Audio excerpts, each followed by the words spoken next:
السلام علیکم ورحمۃ اللہ وبرکاتہ۔ جی بسم اللہ الحمدللہ والصلاۃ والسلام علی رسول اللہ اما بعد۔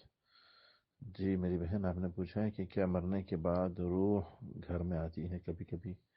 جی نہیں، یہ جاہلانہ عقیدہ ہے اور قرآن و حدیث کے خلاف ہے، اور ہندوانہ غلط عقیدہ ہے کہ روح بھٹکتی ہے، آتی ہے۔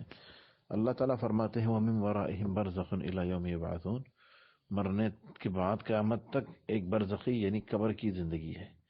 ایک انسان کوئی بھی ہو، نیک ہو بد ہو، وہ قبر کی زندگی میں ہوتا ہے، اس کے ساتھ معاملہ ہوتا ہے، اس کی روح واپس نہیں لوٹتی کہ گھر میں لوٹے، گھر والوں سے ملے، یا شب برات کو یا جمعرات کو یا کسی اور دن، یا جو انسانوں کی روح حادثائی طور پہ مرتے ہیں ان کی روح بھٹکتے ہیں۔ یہ سارے جاہلانہ باتیں ہیں، یہ ہندوؤں سے نکلی ہوئی ہیں۔ اسلام اس سے عظیم تر ہے، اور اسلام نے کہا ایسے کچھ نہیں ہے، مرنے کے بعد روح واپس دنیا میں نہیں آ سکتی۔ جی میری بہن، السلام علیکم ورحمۃ اللہ۔